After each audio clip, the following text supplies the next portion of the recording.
Aziz obunachilar, bizada ayollarda eng ko'p so'raladigan narsa jenskiy plastik amaliyotini qanday qilasiz? Uni texnikasi qanday deb so'raydilar. Va avvalambor bu amaliyotni qilishga olib keluvchi holatlar, ya'ni ayollarning operatsiyaga kelishiga sabab bo'ladigan holatlar qaysilar ekanligini hozir men sizlarga chizib ko'rsataman. Demak,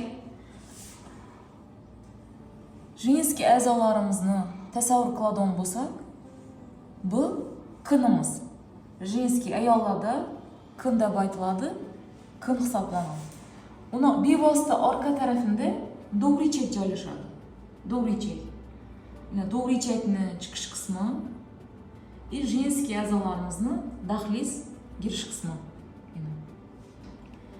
Keyin bularning o'rtasida qavatlar joylashadi. Shilliq qavat, ikkovini ham ichki tarafida shilliq qavati bo'ladi va ularning ostida muskullar joylashadi. Katta ikkovini bir-biridan farqlab turadigan, ajratib turadigan katta muskullar joylashadi. Bular do'g'richakni ko'taruvchi muskullar deb aytiladi. Bu yerda esa orqa ichakni chiqish qismida sfinkter tolalar, ya'ni tutish funksiyasini bajaruvchi tolalar joylashadi. Ayollarimizda tug'ruq jarayoni og'ir ketish natijasida shu yerda turgan muskullarimiz bir-biridan uzoqlashadi. Bir-biridan uzoqlashish natijasida ularning orasi ochiladi. Muskullar bir-biridan qochib ketadi, yirtilish hisobidan. Bevosita muskullar bir-biridan qochib ketgandan keyin bu yerdagi shilliq qavatni ustini bosib turadigan muskullar bo'lmagandan keyin unda kengayish paydo bo'ladi. Xaltadin bo'lib kengayishni boshlaydi.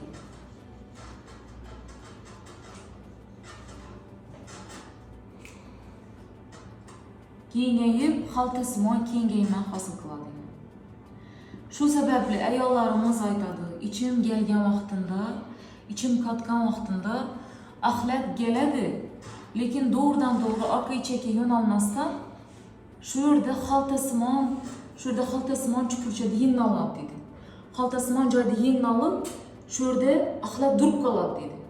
Hattoki majbur bo'ladi ayollarimiz barmoq bilan shu ana joyina barmoqni diqib, shu xaltaning ichidagi axlatni do'g'richakka yo'naltirishi va tashqariga chiqarishga majbur bo'ladi. Bu holat rektaseli deb aytiladi yoki qinning orqa devorini yirtilishi deb aytiladi.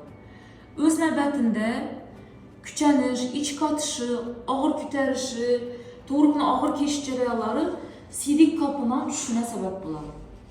Siydik qopqon osilib tushadi. Buning natijasida sistoselli kelib chiqadi, ya'ni siydik qopqoni pastga tushishga kelib chiqadi.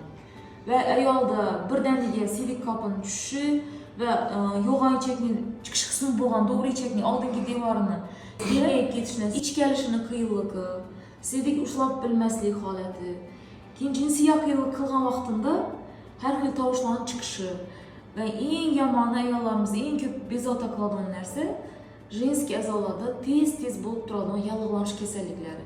Ya'ni ko'p miqdorda hidli ajralmalarning kelib chiqishi bizlarning bemorlarimiz bizlarga murojaat qilishiga sabab bo'luvchi holat hisoblanadi.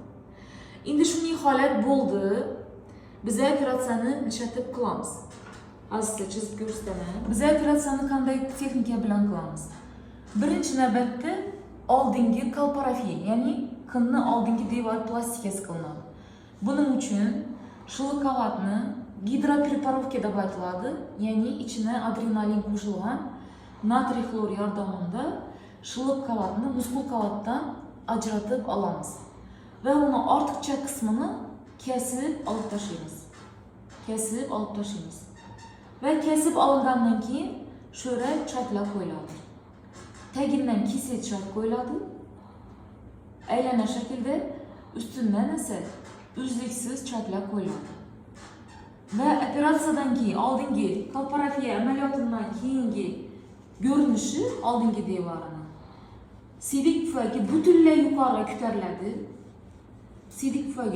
yuqoriga ko'tariladi. Va butunlay tortilgan holatda bo'ladi. Ya'ni xaltasimon kengaygan siydik qopini daraytirilib tikiladi. Endi keyingi navbatda orqa kolporafiya, ya'ni qinni orqa devorini plastik amaliyoti. Bu ham xuddi shu kengayib ketgan xaltasimon bo'lgan do'g'richakni, xaltasimon bo'lib turgan do'g'richak shilliq qavati, muskul qavatini ajratiladi gidropreparatga yo'li bilan, ya'ni tena natriy xlor adrenalin bilan yuborilib ajratiladi va shu yerda kengayib ketgan qismi uchburchaksimon shaklda loskut qilib kesib olib tashlanadi. Va taginda turgan ikki dona katta muskul. Bular musculus levator ani deb aytiladi. Ya'ni do'g'richakni ko'taruvchi muskullar bevosita axlatni xuddi siqib tashqariga chiqarib berishda yordam beradigan muskullar bir-birini akkalib yaqinlashtirib tikiladi. Oldiniga bu muskulni aponevrozi tikiladi. Chuqur holatda shaykani, ya'ni bachadan bo'ynining tagidan tikib kelinadi. Aponevroz tikiladi. Keyinchalik esa muskulni o'zini tugulli choklab qo'yiladi. Bu yerda 5 dona chokimiz bo'ladi. 5 dona tugulli chok qo'yilib, muskul butunlay bir-birini ustini mahkamatib, gipslab yopiladi. Va buning natijasida operatsiyadan keyingi qinni orqa devori hozirgidek holatga keladi. Musculus levator ani bir-birini mustahkam yopiladi, gips etib.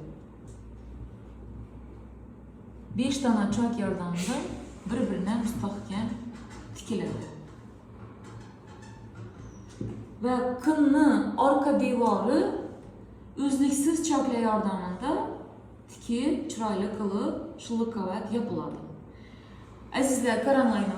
Bu operatsiya natijasida do'g'richakni o'tkazuvchanligi, uni butunligi tiklanadi va qinni anatomik jihatdan tuzilishi qaytadan tiklanadi. Ya'ni siydik tushdagi problema hal bo'ladi.